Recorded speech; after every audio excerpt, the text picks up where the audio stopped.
Ma polegi mitte kunagi Õdede Liidu juhatuses olemise ajast olnud nii-öelda konverentsi lõpetaja.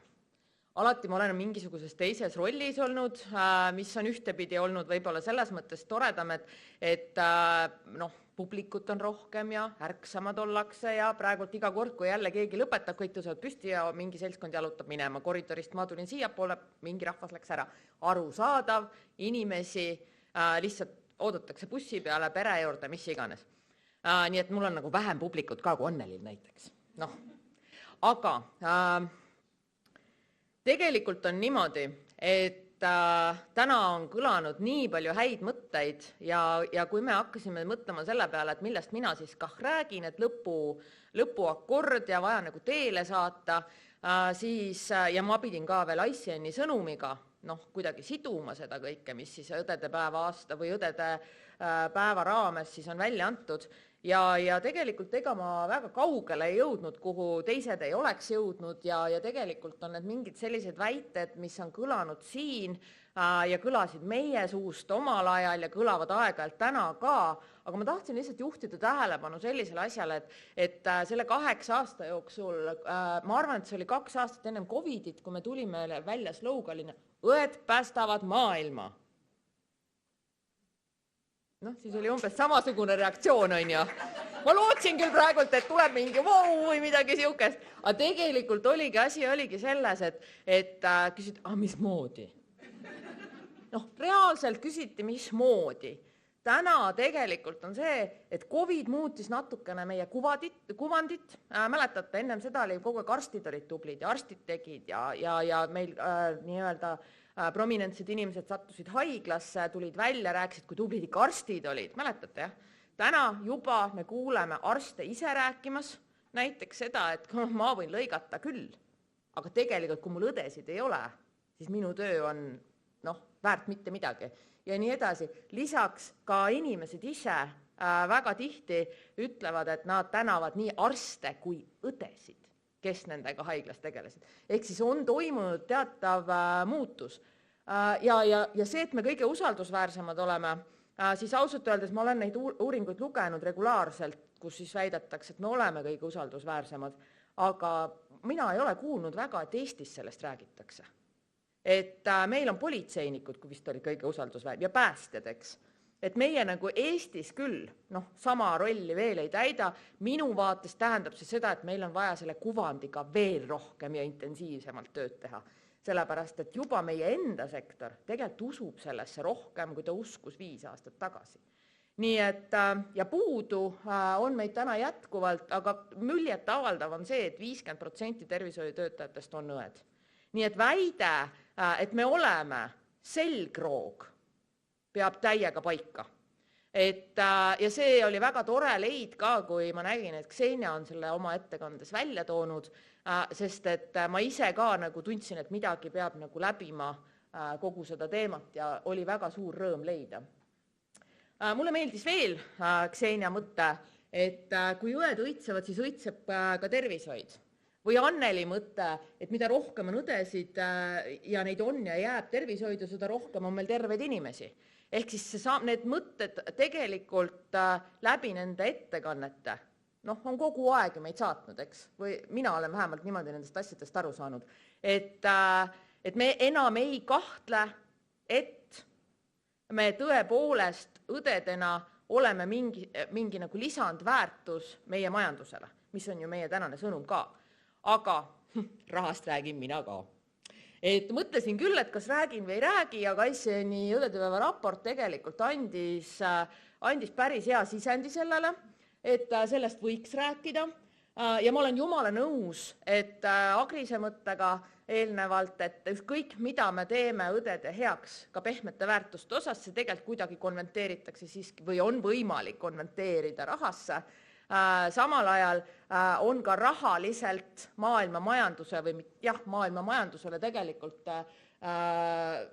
teada, et kui sa investeerid tegelikult õendusesse, et õed saavad rohkem tervist edendada, haigusi ennetada ja nii edasi, siis on inimesed tervemad, mille tulemusena tegelikult $1 investeeringut. Seal ICN-i raportis on erinevaid, minge lugege, seal on kuni 4 korda isegi mõnes uuringus oli tulemuseks, et $10 kuni $10 toob ta tagasi nii-öelda majandusse kasu. Need ei ole väikesed numbrid. Paneme need miljonitesse ja siis, kui ma seda ise lugesin, siis mul endal oli selline kergelt nagu, ma muigasin või, et iga kord, kui me räägime näiteks kollektiivlepingu läbirääkimistelt, pannes õele 5 senti tunnitasu juurde, maksab see nii palju miljoneid. Järgmine kord me juba nüüd siseneme ju kollektiivlepingu läbirääkimisse. Ma tulen kohe järgmise argumendiga, et väga hästi, aga majandusse tuleb see läbi nii palju miljoneid, et vaatame, kuidas siis meil õnnestub nende sendi juttudega seal edasi liikuda. Nii et jällegi taaskord argument. Siis meil on täna väga palju räägitud oodatavast vanusest sünnihetkel ja keskmisest vanusest või elueast. Ja näete, 1% õdede arvu suurendamine tervishoius. Tegelikult on välja arvutatud, tõstaks oodatavat eluiga sünnihetkel 0,02%. On nagu vähevõitu, on ju. Aga tegelikult massiivi mõttes on see nagu tohutu väärtus. Ja 65-aastaselt 0,08. Võimas ju. Lisaks oodatava eluea pikenemine või täiskasvanu elulemus 1 aasta võrra toob kaasa 2,4% majanduskasvu olukorras, kus meil ei kasva mitte midagi. Imeline ju jälle. Ja mulle väga, ma nägin juba, et Mart pani jooksu, aga ma loodan, et mõni Viljandi oma on siin veel, on väga hästi. Et tema tõi välja, et tema enda töös näeb, et tal on kuni 80% tööülesannetest on sellised, mida tegelikult võiks teha keegi teine. Ehk siis ta teeb justkui nii-öelda sellist tööd, mille jaoks ta on ülekvalifitseeritud. Ja OECD juba 2019 ütles, et täpselt nii ongi, et nii arstid kui õed mõlemad tunnevad. Ja siin on räägitud sellest, et õed on surutud näiteks mõnda teise rolli, assistendi rolli või sekretäri rolli või nii edasi. See on täpselt see sama moment. Ehk siis meie oleme ise tekitanud olukorra, kus me ei ole isegi mitte lähedal sellele, et praktiseerida oma pädevuse maksimaalsel piiril. Me oleme nagu kõvasti alla seda enamatel juhtudel. Muidugi meil on säravaid tähti, aga siis õeskonna populatsioonis on see või see kõver nagu selline väga varieeruv. Oi, ma nägin vaeva. Mõtlesin, et mismoodi mina räägin teile sellest ICN-ist, sest ma ise näiteks olen pidanud läbi närima väga paljusid rahvusvahelisi dokumente ja ka ega siis määruste või seaduste lugemine pole just ka kõige lõbusam tegevus. Ja ICN-i õdedepäeva dokument oli paljuski samasugune nagu võib-olla, ütleme sama emotsioonide rikas, kui mõnda teist dokumenti lugeda, sest ma olen kogu aeg selles infovoos. Ma olen neid case studies'id juba lugenud, ma olen kuulnud nendest nii-öelda statistikatest, aga mulle väga meeldis 7 punkti, mis ICN on välja toonud, mille kaudu võiks õdedesse investeerida iga valitsus, iga tööandja ja nii edasi, nii edasi. Ja näiteks see töökohtade loomise punkt, et see katab ära põhimõtteliselt selle, et kui sa lood töökoha, siis sa ei loo ainult töökohta, vaid sa mõtled kohe töötingimustele ka. Ehk siis, et sinu töökoht, mida sa loed, võiks olla sellele töötegijale ka nagu atraktiivne, ehk palgast ja kõigest sellest nagu mõeldaks kohe. Lisaks võimaldada õdedel päriselt hakata ettevõtjaks. Täna meil on tegevuslubade kaudu on meil päris palju piiranguid. Ma toon teile lihtsalt kõige tavalisema näite. Kui sa tahad osutada kooliõe teenust, lähed küsid tegevusloa, see pead endale mingisuguse müstilise arsti satelliidiks võtma. Ja see ei ole normaalne, kui õigusruum ütleb, et õde on pädev ise kooliõendusteenust osutama. Ja neid nonsenseid on meil veel. Ehk siis meie tänane õigusruum ei toeta seda, et me saaksime luua nii-öelda töökohti ise oma professioonile, mille üle me saaksime ise uhked olla. Ja tööandjate, haiglate ja see osa on loomulikult see, mida siis võiks ka mõtestatult teha. Piisavat õdede arvu, mitu korda on täna öeldud, me ei saavuta nagunii, on ju. Et kui me selles oleme kokku leppinud, siis tegelikult võiks hakata tõesti vaatama seda, et meil töötaksid õiged spetsialistid õiges kohas ja et inimene saaks õigel ajal oma teenuse, mida ta õigel ajal vajab. no seda õigel ajal, õige spetsialist, neid versioone on ringlenud ju nii arstide kontekstis, õdede kontekstis, kui mille iganes tervishoiusektori kontekstis. Aga tõepoolest need numbrid, mida me täna oleme näinud, ehk siis, et õdede iseseisvat vastuvõtu arvud kasvavad. Ja see nonsense, mis meil valitseb statistikas, et kui ühel perearstil on tegelikult 2 õde, mõnel juhul 3 õde, siis ausalt, minu mõistus tõrgub, olles ise olnud pikalt pereõde, kuidas on võimalik, et perearsti vastuvõtu numbrid on suuremad kui õdede omad. Ma päriselt ei saa aru, aga samas nii on. Järelikult on kusagil aruandluses miski kodeerimises selline, mis ei toeta meie nii-öelda töö tulemi nähtavaks tegemist. Ja siin ma ütlen küll, et minu isiklik soovitus on, palun ära lase oma tööandjal valesti kodeerida. Ära mine kaasa selle survega, et tema saab rohkem justkui asutusena raha sellepärast, kui tema kodeerib valesti. Et see on meie enda asi, lugu pidada enda tööpanustest. Et siin on tegelikult, ma olen nii palju asju endale üles täheldanud, näiteks minu meelest on äärmiselt kõnekas fakt oli see, kui Pille näitas seda, et meil oli ka 10 aastat tagasi 6 õeteenust. Täna on 19. Ma ütlen ausalt, tegelikult tahaks veel igasuguseid teenuseid luua. Aga see on nii keeruline. See piiks oli seal vahepeal, eks. Sest te nägite ise, me hakkasime 2019 eriööga minema. Meil oli taotlus ülihea. Me jätsime väga palju häid fakte välja, sellepärast, et meil oli taotluste lugejateks olid suured professorid, kes ei kannatanud sellist asja välja, kui me ütleme, et meie teenus oleks olnud parem kui nende, või sama hea või veidi parem kui nende teenus. Ehk siis see tõepoolest on nonsense, et me peame kogu aeg õenduses tõestama, et me pole kaamlid, me oleme targad, intelligentsed ja nii edasi. See läheb natukene lihtsamaks juba. Aga jätkuvalt, selleks, et me saaks tagada õige spetsialisti õigesse kohta, et patsient saaks õige abi õigel ajal, eks ole, selleks läheb veel natukene aega, aga me oleme tegelikult teinud tohutu hüppe. Me oleme eeskujud ka veel rahvusvahelises mõttes. Siis mul on siin nii palju fakte, et ma jäängi plärama, aga ma tõesti respekteerin, et te tahate koju minna. Siis ma liigun kähku sinna hariduse ja pädevuse juurde ja ka arendamiste juurde. Me oleme siin tegelikult, ma jätsin nii olulise asja, terviseteenuse osutamine ja korraldamine, tervise edendamine, haiguste ennetamine. Kui palju tegelikult õed täna seda tööd saavad teha? No just, peaaegu ei lastagi. Me võime siin kirjutada erinevaid ridu erinevatesse kohtadesse. Kui sa tegeled haigusega, siis täna ei ole võimalik näidata ühegi nõustamise juures, kui palju sa tegelikult panustasid edendust, ennetust. Üldjuhul sa ei jõuagi sinnani, sest sul on kohutavalt vähe aega.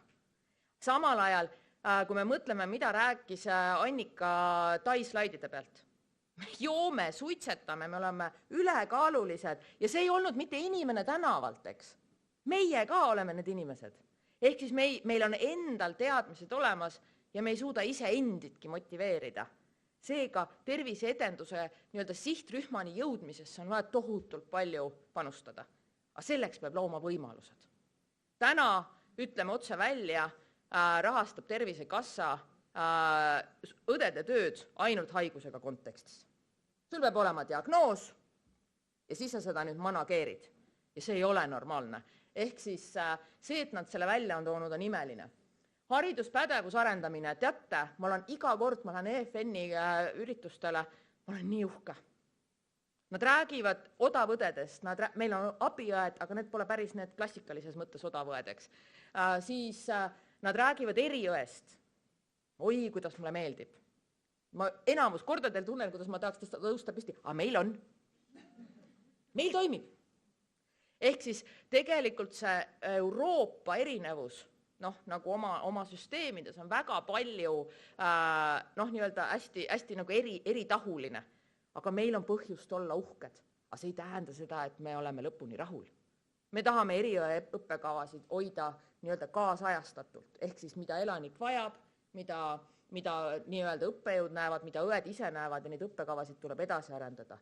Õe õppekavad täpselt samamoodi. Neid tuleb edasi arendada, need ei ole seisev vesi. Nii et, aga me saame olla uhked. lisapädevuste teemaga me lubasime, et me hakkame tegelema. No ei ole aega, noh.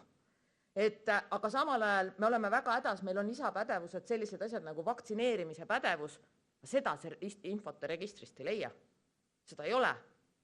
Nii et igaüks hoiab kodus padja all seda oma registreerimist, et ta on, või seda pädevust, et ta on võimeline vaktsineerima. Õdede tervisest ja heaolust on kohutavalt palju räägitud, mis on imeilus. Ma ütlesin nii kohutavalt koleda sõna, aga tegelikult on see väga hea, et me järjest rohkem teadvustame seda, et ka õde on inimene. Et me oleme väga kaua rääkinud robotitest, kes käivad tööl ja teenivad raha ja justkui vahest jääb mul niisugune mulje, et õed on vist kõige vaesem kontingent üldse. Et eriti veel, kui hakkab palga läbi rääkimine, siis justkui jääb mulje, et tegemist on väga vaesete inimestega, kes peavad ennast kogu aeg surnuks töötama. Õnneks statistika on nüüd muutumas. Me enam nii hoolega ei tööta ennast surnuks ja me oleme iseendast lugu pidama hakanud. Ehk siis me päriselt ütleme, et jah, meil on juba päris okei palk, aga samas vaadake, kui palju meil vastutust on. Ehk me hakkame rääkima nagu õigetele, näiteks teistest asjadest. Et kui te annate meile rohkem vastutust, okei, aga kuulge mõelge siis nagu, et palk peab ka vastama sellele. Nii et meil on natuke see fookus, retoorika, arusaamine on meil muutunud ja mul on väga-väga hea meel selle üle. Siis mulle väga meeldis selle teema lõpetuseks see mõte, et tööandja peab hoidma oma õdesid, sest ainult nii saab hoida õde oma patsiente.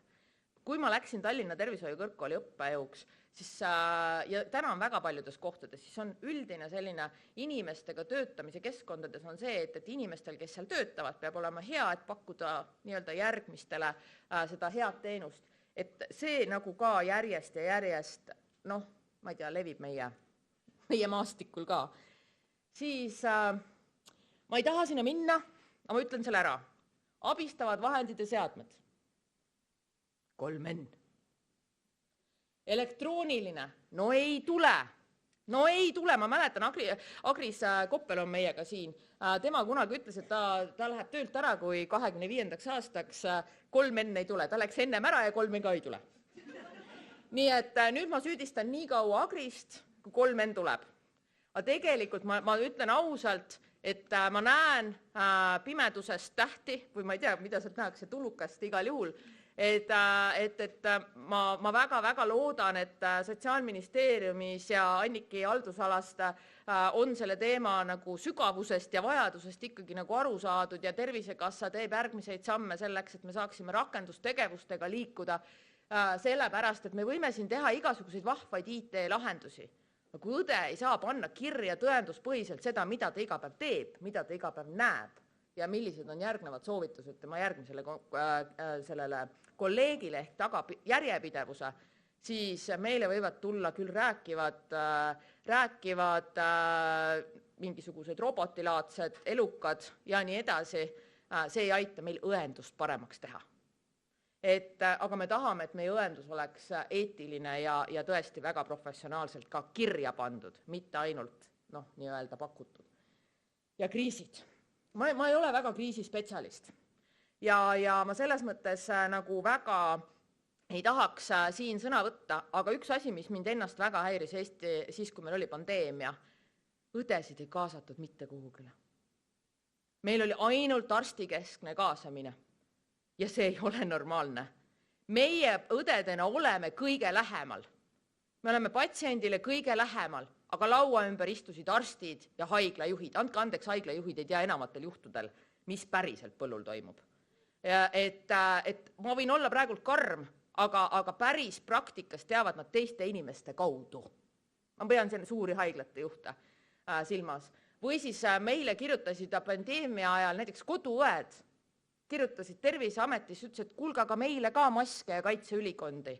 Terviseametist tuli vastus, aga kes koduõde on? Ehk siis me oleme läbi nende aastate kriisiolukordades kogenud väga inetuid hetki, kui me tunneme, et meid ei oodata kriisi lahendamise juurde. Ja see ei ole okei. See on üks asi, mida ma vaatasin kõiki neid punkte nii-öelda lugedes, siis ma muutusin väga emotsionaalselt, ma muutusin jälle. Palun vabandust. Aga siin on nüüd 5 punkti tegelikult ICN-i teemadest, mida peetakse äärmiselt oluliseks, et kuhu võiks investeerida, et tõesti õed saaksid teha paremat tööd ja inimesed oleksid tervemad. Ja ma ei hakka neid siin kõike üle rääkima, sest et ma olen neist rohkemal ja vähemal vääral juba täna rääkinud ja teised ettekandjad on ka rääkinud, aga tegelikult ma tahaksin peatuda siia viimase punkti juurde ja ma tahaks tegelikult kiita meie ametkondi, ministeeriumit ja Tervisekassat. Ma arvan, et viimase 2 aasta jooksul on ka Sotsiaalministeerium ja Tervisekassa võtnud ühe asja teha, mis on hästi tänuväärne. Räägivad ja kirjutavad õdedest. Sotsiaalministeeriumil on blogi. Esiteks, teine asi on see, et ministeeriumi ametnikud, kui nad räägivad arstidest, nad räägivad alati õdedest. Me mäletame seda hetke, kui Tanel Kiik oli minister ja ta esimest korda ütles pressiteate või nii-öelda pressibriifil ütles välja õed ja eriõed. Ma olin nii õnnelik, et ma peaaegu et hakkasin nutma. Aga tegelikult miks on see oluline? Kui ikkagi ametkonnast inimesed räägivad spetsialistidest ja tunnustavad neid, siis võtab vaikselt ka ajakirjandus. Võtab selle kaasa. Võtab inimene selle kaasa. Ja meie kuvand, mille pealt ehitada üles arendustegevusi, suureneb. Nii et selles osas ma väga-väga tänan ja ka selline koostöö, mis meile on saatnud siin viimased ajad, on lihtsalt võrratu. Ma olen väga kriitiline, inimesed, kes mind tunnevad, teavad, et kui mul ikkagi ma näen midagi laita, siis mina laitma. Siis mina lähen ja püüan aidata, ehk siis tõesti pakkuda välja lahendusi. Kui mind ei kuulata, visatakse uksest, lähen aknast ja Anneliga me oleme seda teinud viimased 8 aastat. Nii et on väga tore, et me ei pea seda enam tegema. Me ilusti viisakalt koputame, saadame oma ettepaneku, isegi kui see ettepanek ei meeldi, vähemalt arutame. Ja see on lugupidamine, nii et suur aitäh teile. Nii et pool teed kuvandi päästmiseks on olemas. Õdede liiduna me hakkame ka lubama. ICN ütleb väga palju erinevaid ilusaid asju, palun lugege, ICN-i kodulehel on see olemas. Aga meie lubame, et meie seisame liiduna jätkuvalt õdede ja hooldustöötajate eest. Ja me ei unusta teie tervist ja teie heaolu. Ja kui me kipume midagi ära unustama, siis ärge laske meil midagi ära unustada, ehk siis kirjutage ja joonistage meile. Me väärtustame õdede ja eriõdede õpet, ning toetame igal võimalikul viisil interdistsiplinaarset meeskonnatööd. Ehk siis me oleme avatud kõikideks diskussioonideks. Me ei arva tõsiselt, et me oleme kõige targemad. Me väga hästi teame, et me ei ole, sest koostöös sünnib tegelikult tõde ja me oleme tugevate ja põhjendatud seisukohtade puhul nii mitugi korda tegelikult oma esialgse seisukoha ümber mänginud. Ja me teeme seda õdede heaks alati. Me teeme koostööd teiste õendusorganisatsioonide ja huvigruppidega, me tõesti mitte kedagi ära ei saada, sest sa kunagi ei tea, võib-olla on midagi väga huvitavat või meie saame anda oma teadmisi ja kogemusi edasi teistele, et nad saaksid ka tugevaks. Siis me juba rääkisin, me aitame ka ja toetame tegelikult riigiasutusi, me alati püüame vastata, ma ei tea, vist äkki 1-2 korda on õnnestunud nii, et me oleme mõne tagasiside unustanud saata ja saadame siis lihtsalt hiljem, sest et meil on nüüd juba kõik on harjunud, et me muudkui saadame arvamusi ka siis, kui ei küsita, ja kui me oleme pikalt vait olnud, siis teil polegi arvamust või? Et selles mõttes me tõesti püüame igal pool kaasa rääkida, on see õigusruum, on see teenused, me tõesti püüame olla just õdede ja hooldustöötajate eest väljas. Siis me viime kõik Eesti õdede saavutused väga uhkel rinnal maailma kaardile. Me eputame teiega. Ma ei julgenud vist siia panna, ei julgenud. Et me tegelikult ka eputame, kui ägedad on Eesti õed. Ja me teeme seda nii mõnuga. Ja alati, kui võimalik on, sest et me tõesti oleme eeskujuks kõikidele. Siis, ja nagu ma juba jõudsin öelda, et ka meie küsime väga ebamugavaid küsimusi, kui selleks on aeg, koht ja vajadus. Ja me ei häbene seda teha, et tegelikult need ebamugavad küsimused on need, mis viivad edasi. selliseid mugavaid küsimusi esitades me mitte keegi ei pinguta, vaid me oleme selles mugavas tsoonis nagu vaikselt edasi. Ja nii et me tõepoolest usume, me päriselt usume, et tõed päästavad maailma. Ja ma väga loodan, et vähemalt, kui te ennem uskusite seda, siis te täna usute natukene tugevamini. Kui te ennem üldse ei uskunud, siis äkki täna te hakkate mõtlema, äkki tõesti.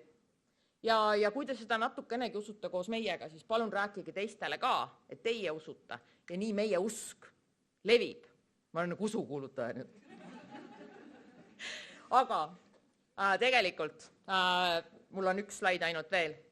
Õed on Eesti tulevik, ka majanduslikus mõttes. Ma just rääkisin teile, et majanduslik õitseng seisab õdede taga, eks ole. Aga iga õendusesse suunatud euro on investeering Eesti inimese tervisesse ja majandusse. Ärge seda unustage ära ja rääkige, kes te olete, mis te olete, kuidas te panustate, sest tegelikult just meie hääl, õdede hääl on see, mis peab kõvemini kõlama. Nii et ma soovime teile ilusat koduteed. Ma loodan, et te võtate siit kaasa kenad tarkuseterad või vähemalt ühe mõtte, kas või kui see on jõehobu näiteks. Aga igal juhul olge palun sama ägedad edasi ja väike kingitus ootab teid ukse taga. Te olete need kõige vapramad, te ei läinud ära enne lõppu, nii et julgete päralt on maailm. Aitäh teile!